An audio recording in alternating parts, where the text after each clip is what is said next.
Hi everyone, and welcome to the webinar about the Intelligent Investor Select Value Share Fund. And the webinar title is A Proven Approach to Global Investing. And that's because this ETF that we're going to talk about, that is managed by the Intelligent Investor team, is 80% international stocks and 20% Aussie stocks. And one of the reasons why we do these webinars is that we have them linked to the secondary offers that run 4 times a year.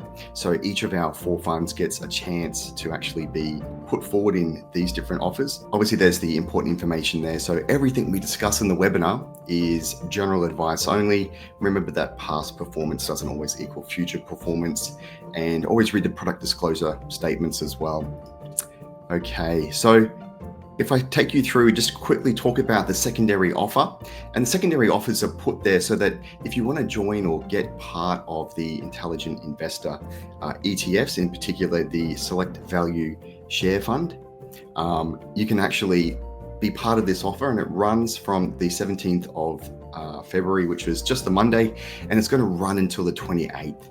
And so what basically happens and what it means is that you can get a minimum of $2,500. That's the minimum investment in the fund, and there's no brokerage fees paid, and there's actually no spread. So you get the net asset value on the close of the 28th of Feb. So you don't pay the buy-sell spread, which is 1 cent either side. So it does trade in the ASX. The ticker code is IISV, so you can buy it on there as well. But this is an opportunity you can apply online. QR code there too, but it's offer.intelligentinvestor.com.au/IISV. And just to knock some questions on the head, it doesn't dilute the holdings. It has a liquidity provider that will actually create more units or even remove units if needed. So it doesn't actually trade at a discount to the NAV, the net asset value. Basically, it just means that we can create it as needed. You can always transfer your holdings that you take up through this offer. You can actually transfer them to your share brokerage account, and that's just by providing your HIN, your holder identification number, during the application process. And we'll touch on these again in terms of some of the features, particularly on how it works. But what I'll do now is I'll introduce you to Nathan, Bell and Nick Cummings, and they're the actual analysts that sit behind this fund and manage it. So I'll just bring them in and we can get started. Hi Nathan and hi Nick. Morning Tom, morning Nick, morning everyone. Morning guys. And just remember that you can always ask questions as we go. We've got heaps of questions that have been submitted before the webinar, and we've got Mitchell Datson, who's part of our portfolio team, who can also answer questions in case we miss some of them. So go ahead. Thanks Tom. So morning everyone. As always with the International Fund, we've got a lot of questions, so I'll do my best to get through the slides as fast as possible, although I always say that and fail. But the 2 main messages from today are that I'll talk about why we created this fund in the first place, so that newer investors can understand the fund and why we launched it and how it works. But the key message today really is that the indexes are stretched now. So theoretically, at least, that makes them the easiest to beat in future. And when you go through some of the stocks, and Nick's going to help me out with that, you'll see, and this is the second main message, is that you just don't have to pay the premiums for some of the best businesses in the world listed abroad as what you do to the greatest businesses listed in Australia, which are trading at twice the multiples. And that's really the huge advantage. So I've probably never been more confident that we're going to beat the index from here. It's really just a matter of by how much. But maybe that confidence is misplaced. But I think you'll agree when you see the sort of stocks we're buying and seeing where the best Aussie stocks are trading at the moment. Like, I'll just tell a quick story, but I remember when I went to upgrade stocks like CSL and Cochlear, back when I started as Intelligent Investor back in sort of 2006, 2007. I remember it was a really, really big deal to upgrade those stocks to buy at 17 times earnings.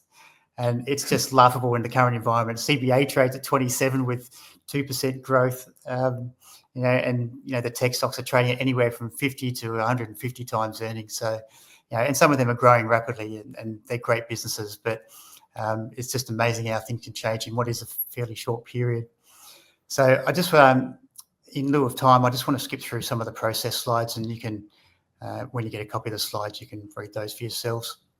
and a lot of you are already familiar with them anyway. But I just thought I'd talk about why I really want to launch this fund and the genesis for the fund. And throughout history, I've just seen over and over again that the funds with the most flexibility are the funds that achieve the best returns. And to me, the best flexibility was to be able to buy a core or a rump of the best businesses overseas, the compounders that trade at much more attractive valuations than those great compounders in Australia trade at. But I also wanted a sleeve to be able to put in some of our best, particularly smaller cap ideas in Australia. So smaller caps like MA Financial and RPM Global that we think over time can become much bigger and billion-dollar mid-cap stocks. And so far, that's worked perfectly. In fact, it couldn't have really worked any better unless we owned NVIDIA, probably.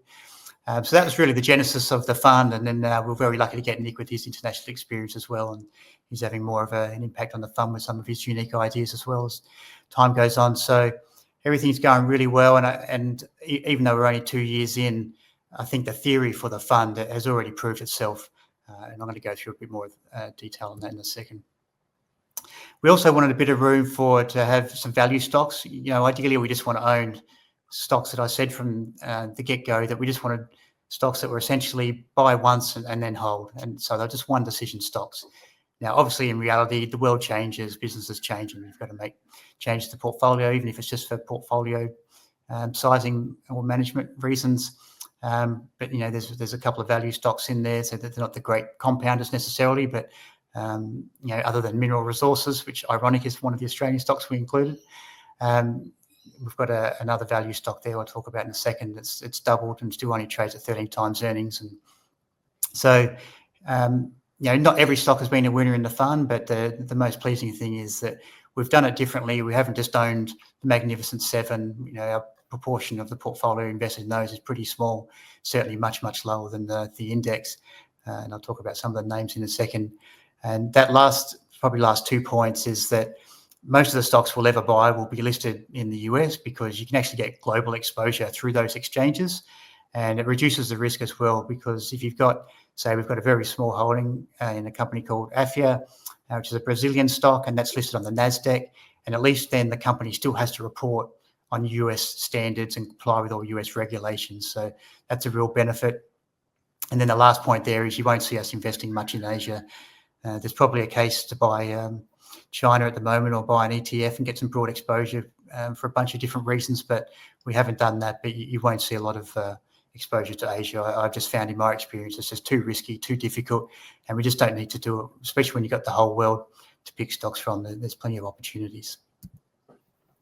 So the performance has been great, but I actually think that even though we're doing 8% per annum, we've only been going for 2 years, better than the index, I think the stock picking has been much better than that. We use the benchmark is the ASX, and I've talked about that in the past. The reason we did that is because it's the best performing benchmark in the world over the last 100 years. And we wanted to set the bar as high as possible for the performance fee. And also I like the idea that if you're going to invest money overseas, then you should have to beat the benchmark at home. So it's just in a sense like an opportunity cost or an opportunity hurdle that you have to beat. So that's why we chose that. And if the banks were trading at anywhere near fair value, we wouldn't be doing 8% per annum above the index. We'd be doing something like 13. And I think that would be far more reflective of the value we've added in the fund in the 2 years than what it actually shows there.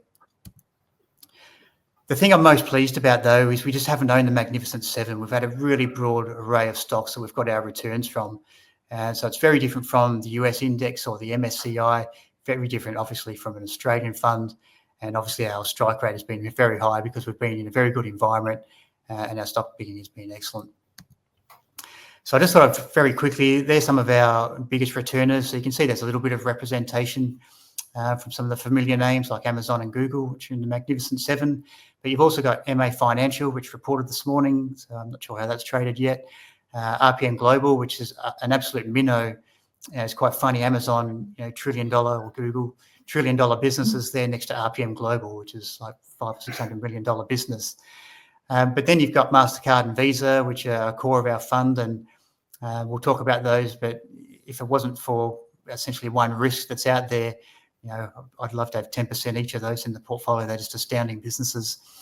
And then there's Cairn up the top, which is an Irish home builder, and that's the example of the value play, and that's more than doubled and trades on 13 times earnings still. So just a really broad array of stocks, and that's where we've got our returns from. But these stocks are far from done, and actually some of them look very cheap, surprisingly, given how stretched the indexes are, and are amazingly cheap considering what you're paying for some of the equivalent Australian stocks.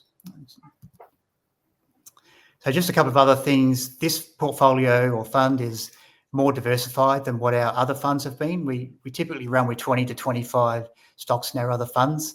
I tend to find once you get to that 20, 21st, 22nd stock, it's really not a very good idea, or you're basically just trimming a stock that you've had a much bigger position in that's on its way out.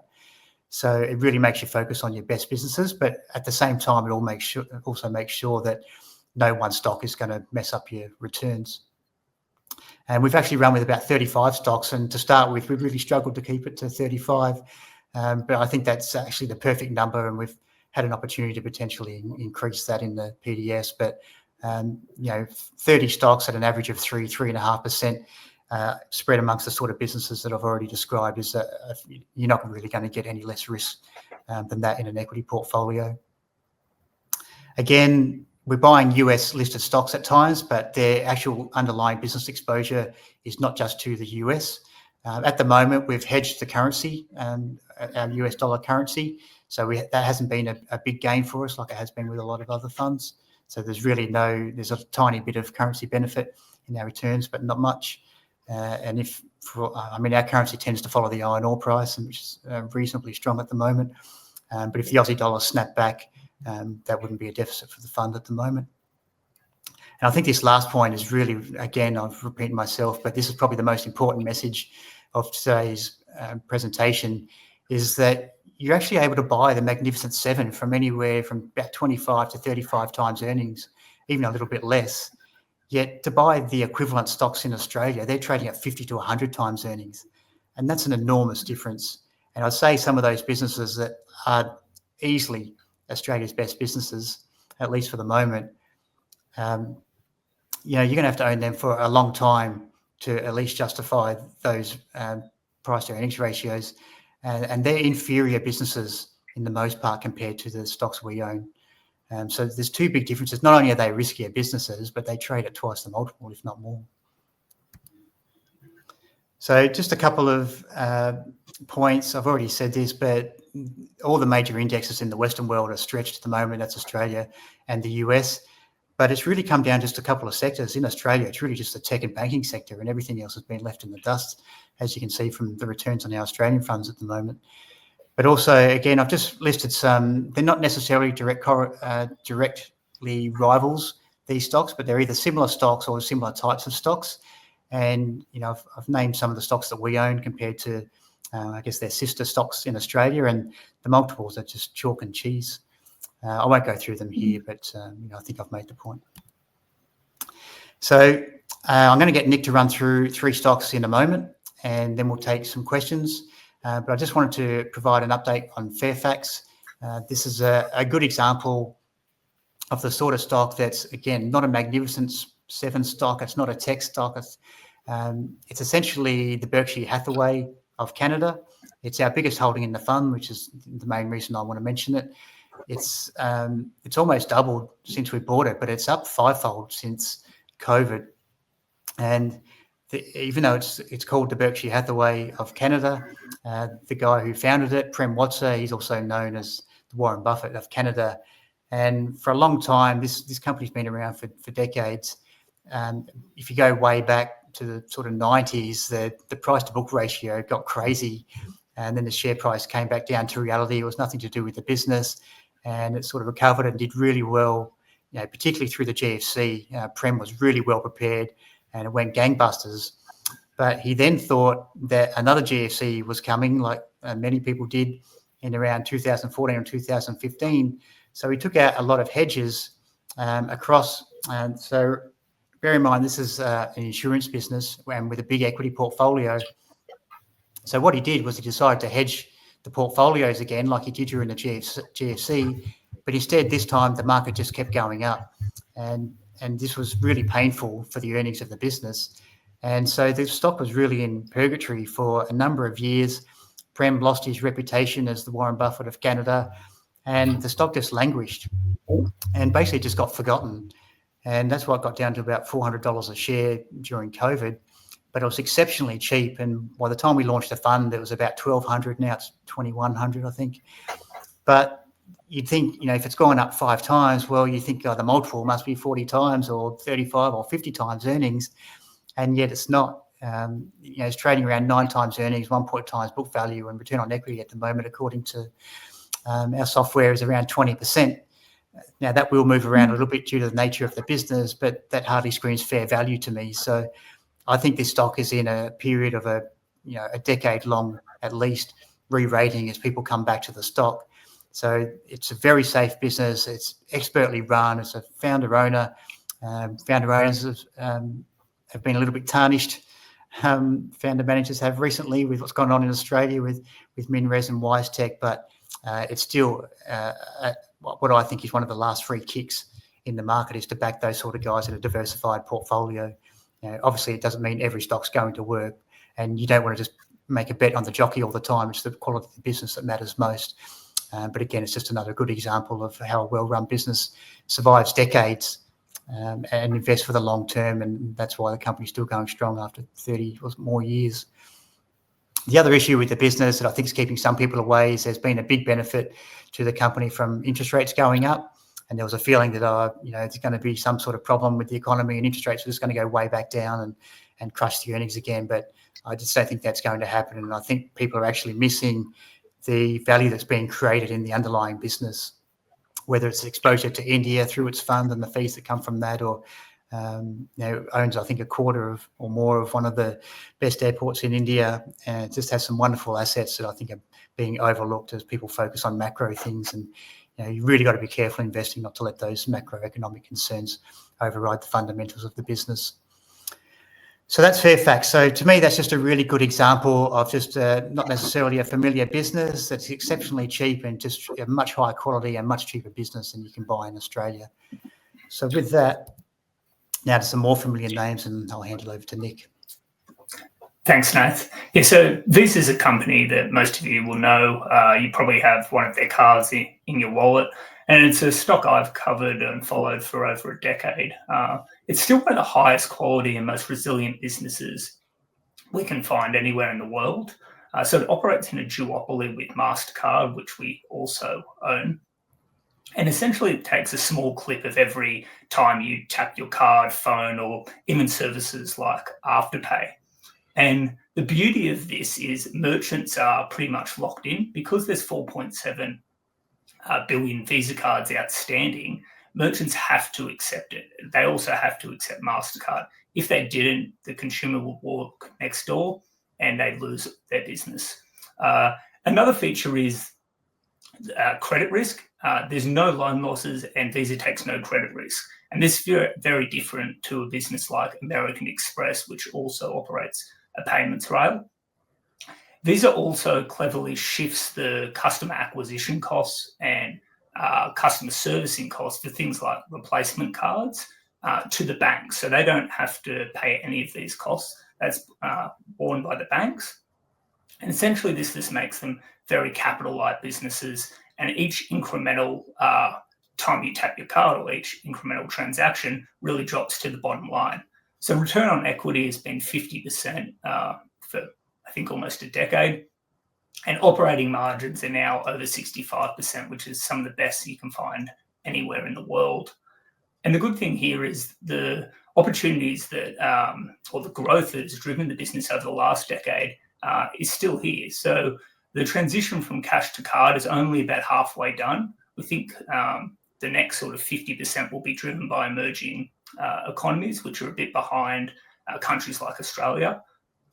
And then the other big opportunity is value-added services. So this is where Visa takes all their transaction data, so we're talking trillions of different transactions, and uses that data and repackages it and then sells it back to merchants and the banks through things like fraud detection and prevention products, and also loyalty offers or targeted promotions.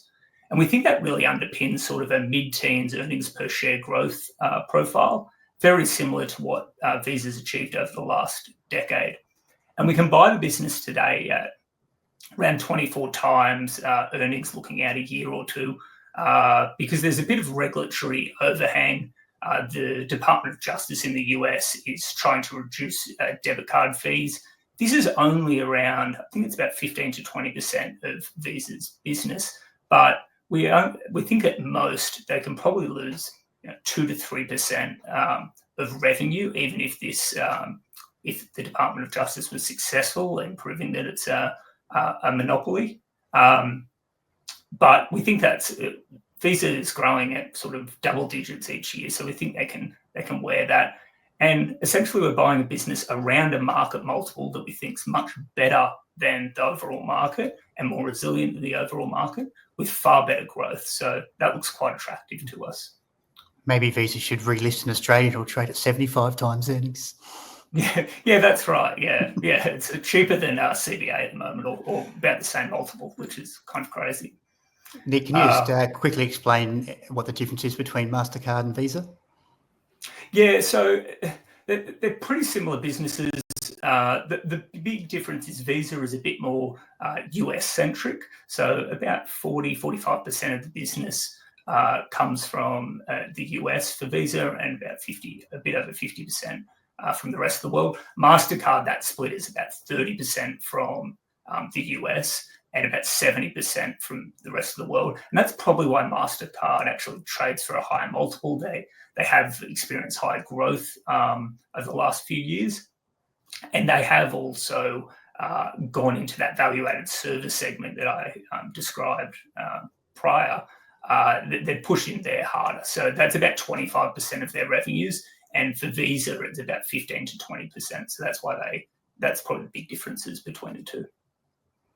Just had a question come through there that said, is there any maximum weighting of any one stock before we start selling? And the answer to that is that selling is an art, not a science, and we don't have any prescribed limits necessarily, other than I think the maximum we can own of any one stock is 15%. But in any of our funds, I don't think we've gone anywhere near that with any stocks. I think perhaps the only one was BHP in our Australian funds, but that was still just in line with the index. In terms of this fund, I think the most we've ever had is actually Fairfax at the moment, which is probably pushing towards 8%. But it really comes down to, and this is why you can't actually prescribe. It's first of all the risk of the stock. You don't want to make, your biggest positions want to be ones that you're feeling very safe about, either because they're just great quality business, but even they can change. You just want any potential loss to be manageable and make sure that you've got a position size that if something goes wrong, it's manageable, because it's often the risks you don't see coming. Like Mineral Resources, for example, where they've had 5 cyclones that's ruined a little bit of their road, which they need to go and patch up. So obviously we don't have to worry about that with Visa, but the regulatory crackdown might be tougher or something like that. So it's, to me, portfolio management is probably one of the things we don't really talk about, but it's probably the single most important decision in investing, because if you only invest a small amount in a company and it does really well, you don't really make much, but you put too much in a company that doesn't do well and can create a loss that can really mess with your head. And that's actually worse than the loss sometimes. If your willingness to make the right decisions and take the right risk in future is damaged from a bad situation with one stock that you got wrong, then that's way worse than the commission loss on the stock. But again, it's really quality that drives it. So MA Financial is probably one that I think it's getting towards 6% in this fund, but it's got higher in our other funds, and we started taking profits, even though it looks like it's at the very start of a multi-year profit upgrade cycle after a long period of investing. So you're trying to walk this sort of tightrope between letting your returns compound, because once you start selling, you're creating tax events, and the key to great investing is to let your returns compound without creating capital tax gains events along the way and having to pay tax and therefore disrupting the compounding. But at the same time, you're just trying to make sure that every risk is manageable in case something unexpected happens. So no specific limits, but I think it's probably pretty standard with any value investor. Depending on what type of fund, obviously it's different for small cap funds, for example, normally, not for some of my friends, but normally once you start getting above 6%, you would see a fund manager starting to take profits. Rightmove, Nick. Yeah, so Rightmove's a pretty easy business for most Australians to understand. It's essentially the REA group of the UK. But unlike REA, it didn't start life as a classifieds business in the newspapers. It was actually started by 4 real estate agencies in 2000 as an online offering. And so they initially went to other real estate agencies and offered them to list their listings for free on the site. And then those real estate agencies drove eyeballs to the site. And after a few years, Rightmove was really the incumbent with the most traffic. And that remains the case today. So they have about 80% market share or audience eyeballs share out of all UK sort of property portals. And that's 6 times larger than their nearest competitor. And so if you're a vendor in the UK and you want to sell your home, you want to get them, the maximum price, you really insist that the real estate agency lists on Rightmove. That's what you want. And so real estate agents are pretty much locked in. One feature of the model that's a little bit different than REA2 is Rightmove operate a subscription service. So essentially real estate agencies pay about £1,500 per month on average to Rightmove to list their properties, whereas REA Group actually, the vendor pays. And so that makes REA Group's revenue a little bit more volatile with actual listing volumes, whereas Rightmove's is more resilient because it's sort of a subscription service. And as I said, vendors insist that real estate agencies post their listings on Rightmove, so they never churn. So the only time they really lose a customer is if the real estate agent actually leaves the business. So over the last, say, probably 5 years, this has been a steady grower. It's been growing at around, this is in terms of revenue growth, around single digits or high single digits. But we think that can actually accelerate to double digits in the next few years. There's a lot of low-hanging fruit here. So they're really early on in their mortgage originations business. So this is a move that REA actually made a decade ago when they partnered with NAB. They also bought Mortgage Choice. Rightmove has been really a residential listing service. So they've got all this data and obviously 80% of the entire UK market. And now they can use that audience and go into these other funnels, which we think can really accelerate growth. At sort of 21 times earnings, next year's earnings, we think this is a really attractive offer. REA actually tried to acquire the business about 6 months ago for a 20% premium to the current price. They tried to pay £8 a share, and I think the shares this morning were at about £6.50 pound. So there's a big value discrepancy there, and Rightmove's board knocked that offer back pretty quickly. So we think there's a lot of value on offer here, and REA have signalled that by launching an acquisition, and they can actually make another offer. I think within 6 months, according to UK takeover law. So there's probably another month. We'll find out what they're going to do there. So 21 times earnings. This looks very attractive, and we think we can sort of get a mid-teens return out of it.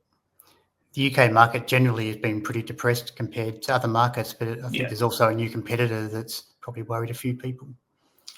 Yeah, there is. So the new competitors on the market, and they've been a competitor for about a decade, but the change was CoStar Group, which is a large US, mainly commercial listings service. They bought on the market, and they've launched, they've put a lot of marketing spend into the UK. So far, we haven't seen any eyeball share go from Rightmove. Zoopla, the second player, is now suffering a little bit. And this is typically what we've seen in most marketplace models, that once a new competitor comes in, it's the incumbent that stays, and the second competitor can be disrupted. And Rightmove have fought off competitive challenges before. Google tried to have a go in this market, I think, back back in like 2009, 2011. REA actually tried back in 2006.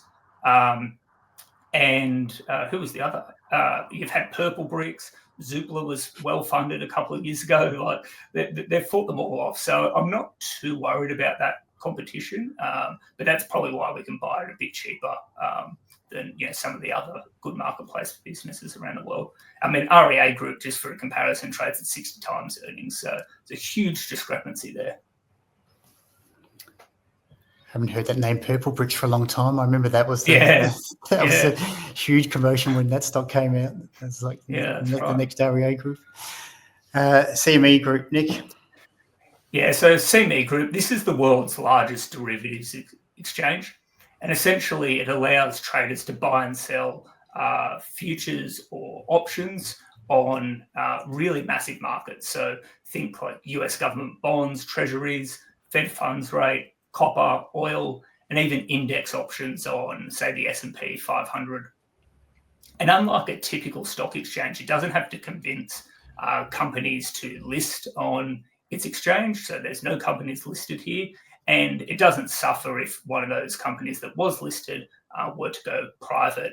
It still benefits from the same network effects, though. So traders really want to do business with the exchange that's the largest, because the market's the most efficient. So that just means simply that the bid-ask spread is tighter. And for traders in derivatives markets, this is a big deal because some of these markets can be quite opaque. And so you want the market with the most liquidity and the most volumes. And so that means that CME Group is actually really monopolies in most of their products. So it's a fantastic position to have, and it's really a fixed cost structure. So like Visa, as volumes grow, it really drops to the bottom line. I think the operating margins here are around 65 to 70% most years as well. So incredibly capital light.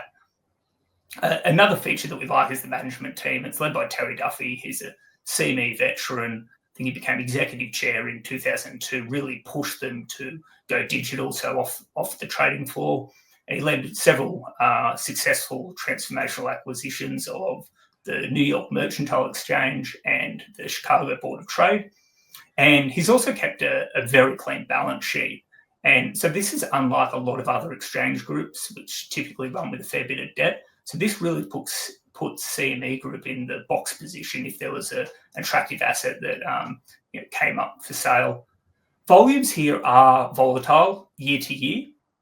And that's to be expected. But over time, that we see they tend to rise. So the last decade, the volumes have risen at about 7% per annum, and CME have raised prices about 1% to 2% per annum on top. So all up, they've been able to grow net income at 12%. And we think that won't change over the next decade, although year to year will be volatile.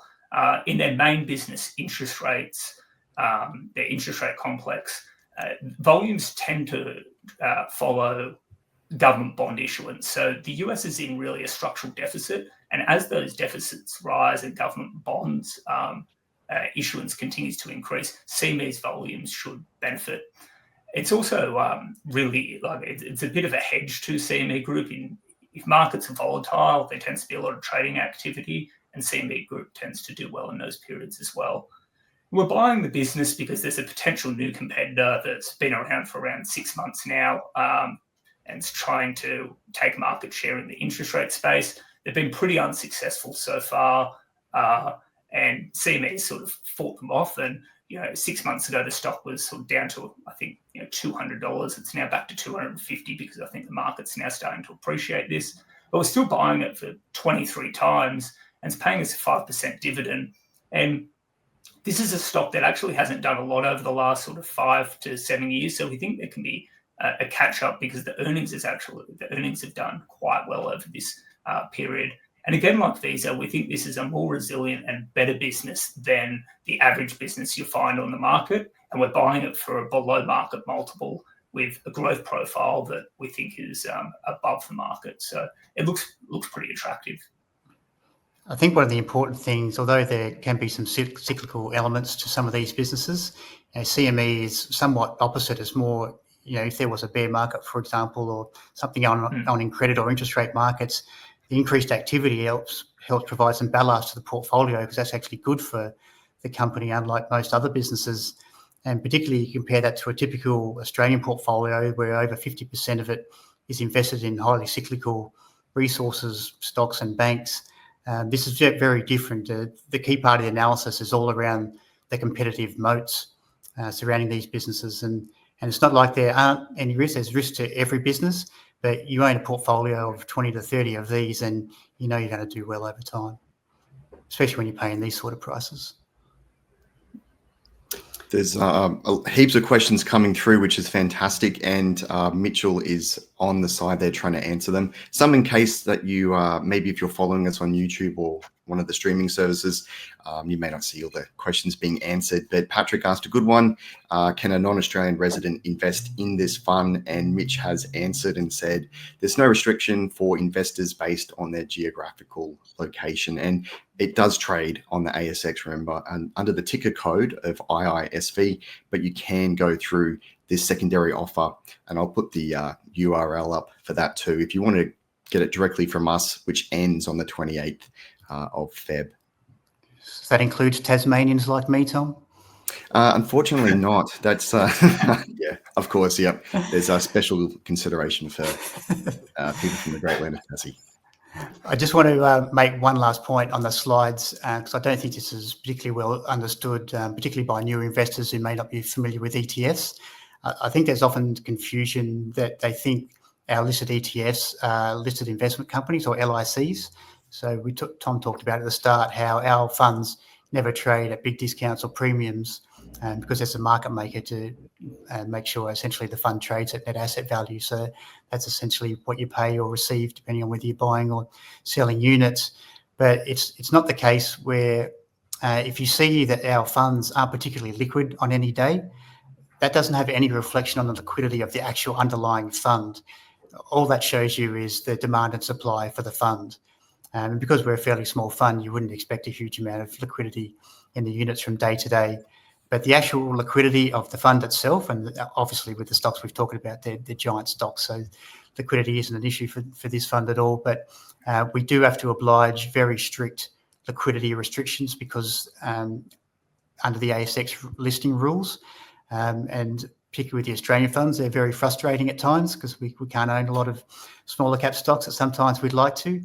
But at the same time, it does reduce risk, and that's really why they're there, because no one, I always get pressure from our investment committee and the board and management to make sure we're always highly liquid, because some of those people are ex-ASX executives, and no one in the industry wants to have any association with an illiquid fund. And obviously, that's just not even worth talking about with this fund. But I just want to explain the difference between the extremely high liquidity of our fund versus the low liquidity of the actual traded ETF itself. All right, I'm done, Tom. You're done. Excellent. Well, we've got so many questions here. Mitch has tackled some.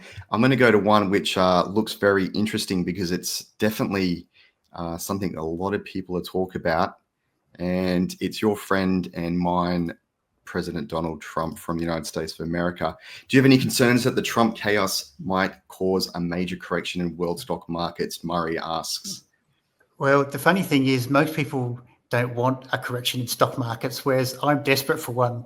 The thing that people don't understand is, yes, there is a temporary bit of pain, but unusually since the GFC, we really haven't had a lot of great buying opportunities. The market sort of recovered a little bit through 2010, but then in 2011, you might remember the PIGS, which was the acronym for the European countries that looked like they were going broke. So it was a European sovereign debt crisis. So there was buying to be done then. But then you really had to wait till the end of 2018. There was a little bit, not great. But then you got finally a bit of relief. We're value investors after all.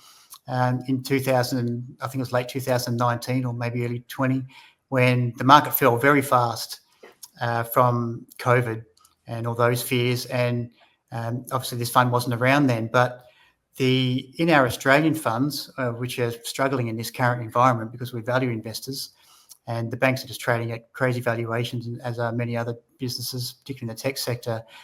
Between 2019 and 2022, we outperformed by 37%. Not performed 37%, outperformed by 37%. So there's sort of life-changing, if you've got enough money invested, they're almost life-changing opportunities. So we really look forward to the correction. So unfortunately, I don't think Trump alone is going to cause a correction.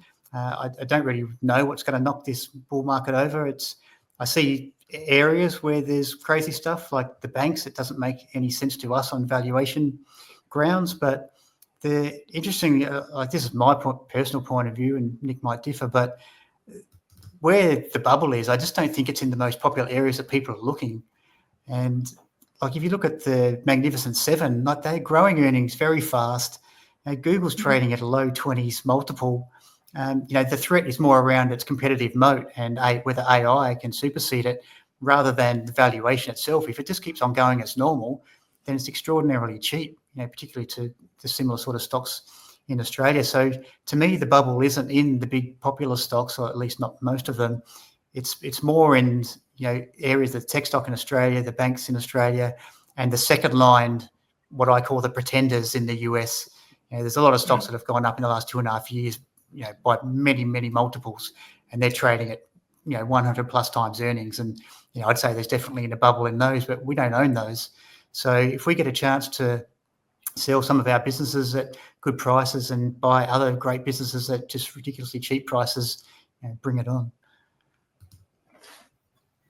I agree. One thing I would say about Trump is typically his main economic indicator of progress is what the stock market's doing. So he does have an eye on that for sure. Echo what Nate said. Some of the businesses in the US, that second tier, are absolutely crazy price. So one like Palantir is a $250 billion market cap. People probably have never heard of it. And you probably shouldn't have. They do, roughly $1 billion of operating cash flow, and most of that's in share-based compensation. But there's examples of that, particularly in the US. More and more examples every day.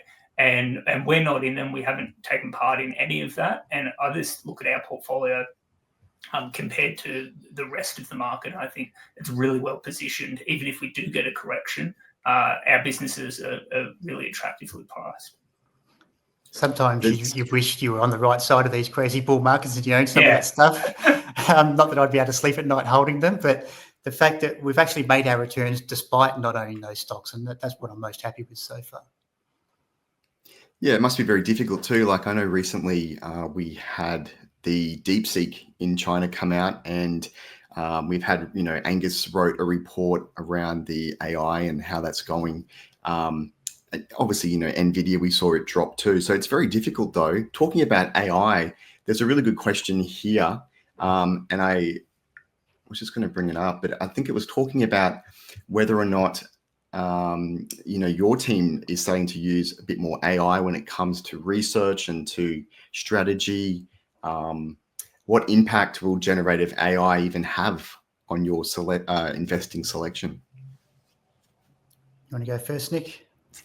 Yeah, sure. On the investment selection, I can say it's had no impact whatsoever, and we haven't discussed it as a team. I occasionally might use one of the generative AI programs like a ChatGPT or a Gemini from Google as a bit of background research on areas, and that they can provide links. Another company that does it is Perplexity, which sort of scrapes the World Wide Web and can point in the right direction and just make the research process a bit quicker.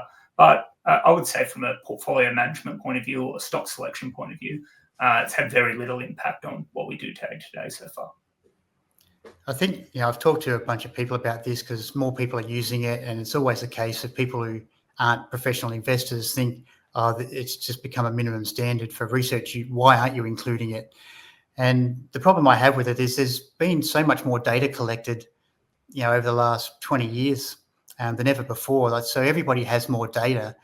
Sometimes more data can help, but not necessarily in the big well-known companies that we typically invest in. And the questions we want to ask, usually there's 2 or 3 things that are going to drive the outcome of a stock. And the risks that you want to know the answers to, like more data isn't necessarily going to help you. So if I just pick on MinRes, because after the result yesterday and it's down a lot, it's probably been just about the only stock. We'll see the question on MinRes, so let's go through it. I think it's the only stock we've actually really lost any money on in this fund, and it's pretty minimal anyway, because it's a smaller position and we bought it cheaper than we did in the other funds just because of when we launched. We just had so many other stocks to pick from, but obviously the result yesterday was not what anyone wanted to hear, and I think the thing that actually scared people the most was Chris Ellison's almost final remark that if a new chairman comes in and he says he wants to raise equity, then we're going to raise equity, and that's really the biggest fear at the moment. So now, personally, I don't actually think the company needs to, because there's a clear plan to reduce debt as Mount Onslow is ramping up, and it is ramping up. I see all this stuff in the media about, there's been 4 crashes. Well, they're not high-speed crashes for a start. And one of them was just there was a storm, and the guy parked on the wrong side of the road. He parked too far down the side of the road. So when he went to get going again, as he tried to come up the mound, the truck tipped over. So that was driver error and wasn't even at speed. So that's the big crash that's sent fear around. But otherwise, that road that's creating all the issues at the moment has done 18,000 trips so far. 18,000.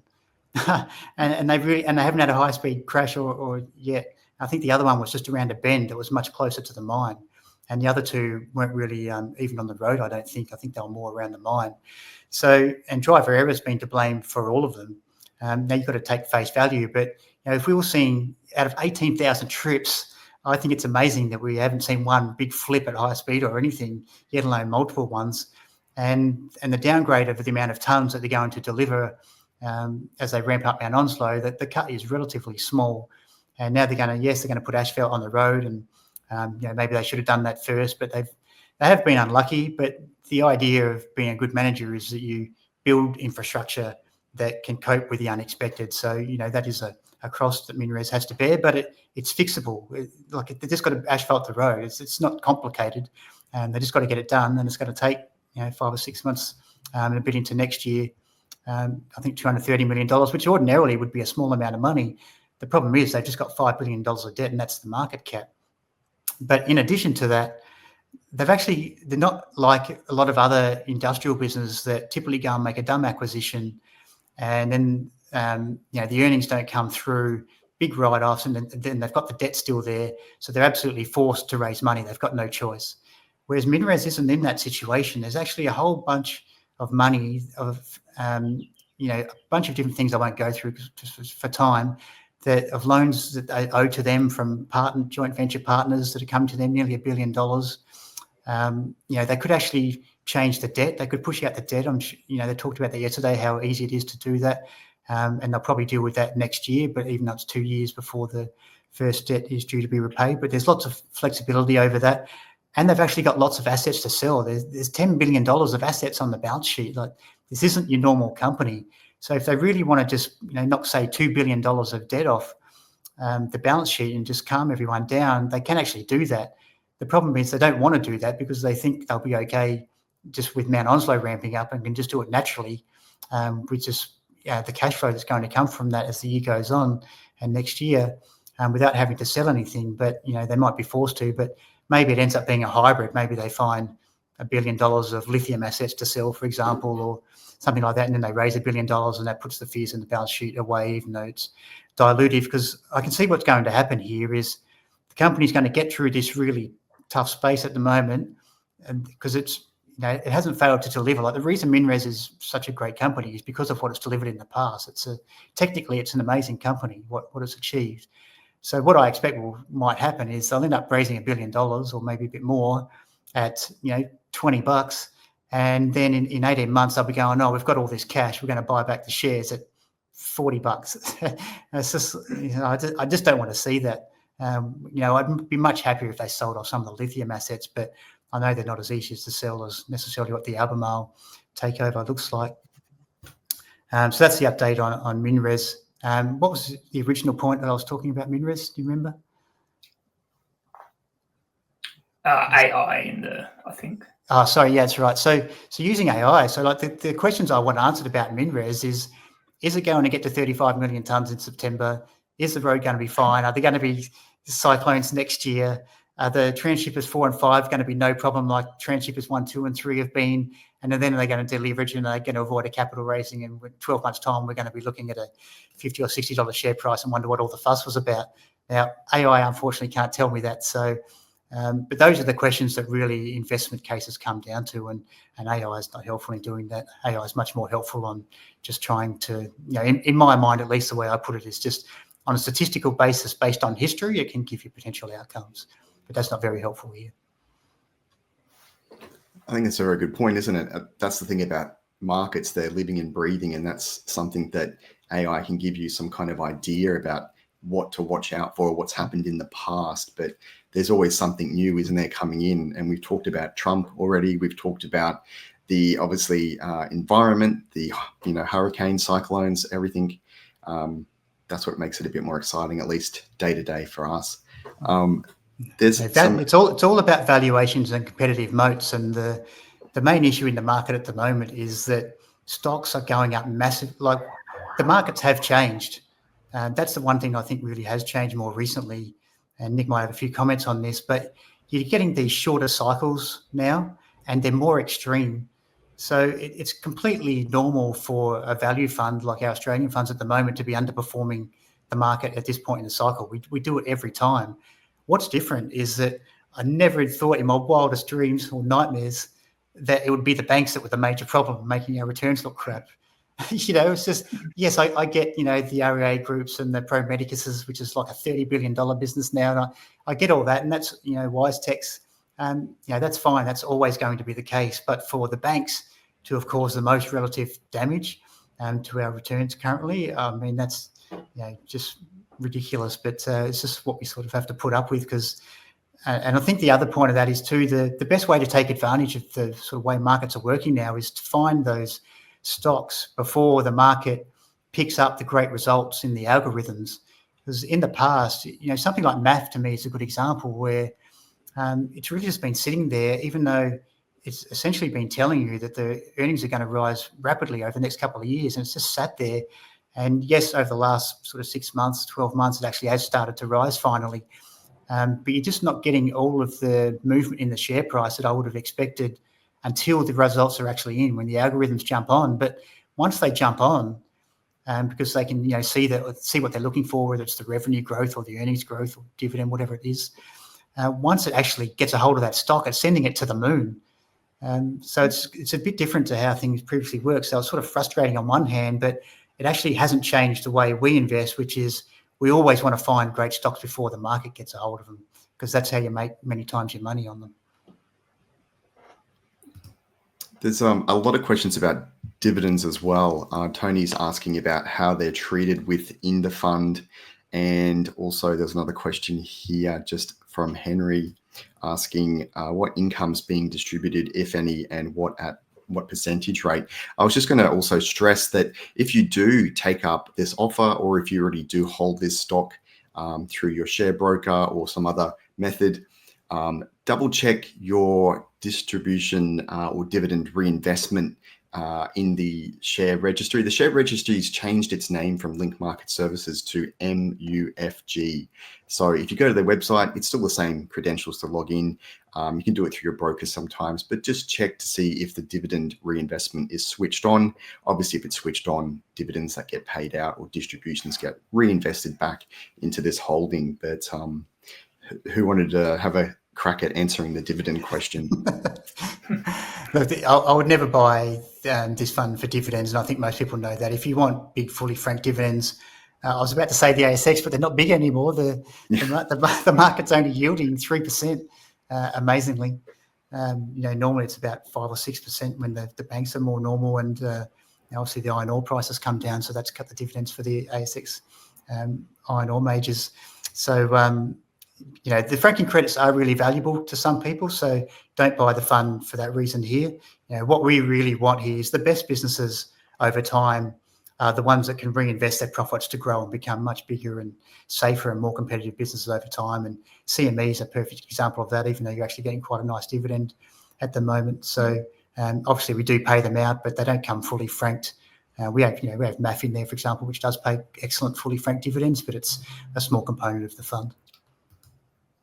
Yeah, and just to add to that, a lot of our businesses overseas, they won't pay dividends, or dividends will be quite small, and instead they'll actually do buybacks. So that'll actually include the or increase the capital gain, but you won't get that income return. So it's a slight difference. There's another question here that Mitch has answered in a lot of detail, which is really good. And I know, Nick, that you're an expert on this performance fee because you proved it earlier before. But the fees for this fund and all the funds are 0.97% per annum. And the IISV has the performance fee. And Nathan, I know that you went to great lengths to explain how if you're getting charged a performance fee, it's actually quite hard to beat the watermark, the benchmark. But if you're getting charged that fee, it actually means that it's performing. I'll put Mitchell's response. It's quite large, but did you want to have a crack at it, Nathan, and see how? Nick, and see how you go with answering it? Yeah, sure. Sorry for covering up the face there. No, that's okay. Mitch has answered it quite well there. Essentially, we can only charge a performance fee if we beat our benchmark and also exceed the RBA cash rate. So it's a quite high watermark. Again, our benchmark's ASX 200 index. So we've tried to set the bar as high as possible, and you won't be worried about it if you're paying a performance fee, because your performance will be stellar. So it's a 15% fee on any outperformance over those over the benchmark or the RBA cash rate, whatever's higher.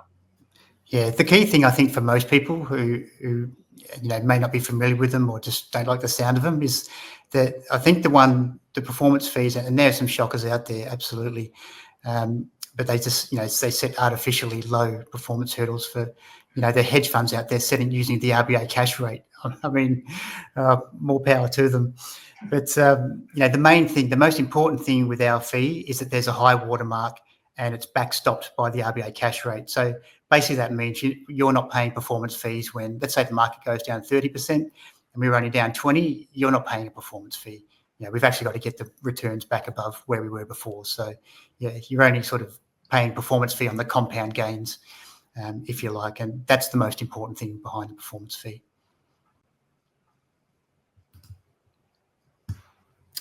I was just going to say there too that obviously, as part of this secondary offer, you're more than welcome to reach out to us and ask us questions.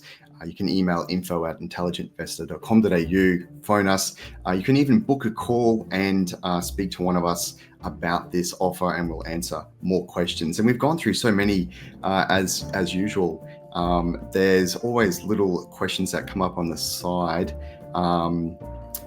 Even Kirsten's just asking, do you use the AI to digest and synthesize all the company reports that come in? I'll just say quickly, I don't use it for that purpose, but I actually have noticed on, so we use, what's our software platform, Nick? Capital IQ. A nifty little thing I've seen in there lately is we often read the transcripts rather than, particularly with international stuff when it happens overnight. There's now some neat summaries getting put at the top, and I've actually noticed that's sort of helpful if you've got a day where you've got 5 results, or maybe more. You wake up to 5 results overseas and then you've got 5 in Australia. You just want to get through very quickly and at least just find out, whether it's a decent result or not, just the basics. They're actually going through and sort of pulling out the key bits and summarising at the top. So I found that quite useful. It's not necessarily help me with the research, but just in terms of digesting things to move quickly, and so I can focus my time on what's most important. That is a time saver.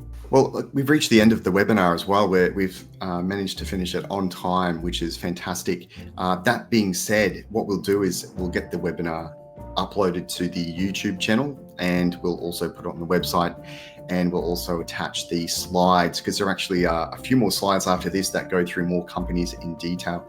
But it doesn't end there. If you do have questions, you can even go to the website, and there's a live chat feature where you can ask questions that maybe your question hasn't been answered today, or you've just thought about it when you're watching this on the YouTube channel after. Definitely subscribe to YouTube and also many of the social media that we've got. That way you can keep up to date with what's happening.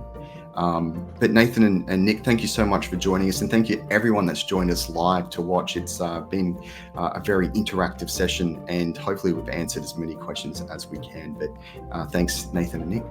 Thanks, Tom. Thanks, Nick, and thanks everyone. And just to reiterate what Tom said, I've actually included a bunch of slides sort of after the official end of this presentation you can look at, and they're just company slides we've used in the past, and it just shows you hopefully a bit of consistency between our holdings and a slight update as to where they're trading at. And hopefully you should see that there's not really much turnover in the fund, which is what we're aiming for. You know, it's what we've always been aiming for with this fund, is buy right the first time and the rest should take care of itself. So thanks again, and if you do have any questions, by all means send them in. Thanks everyone, we appreciate your support.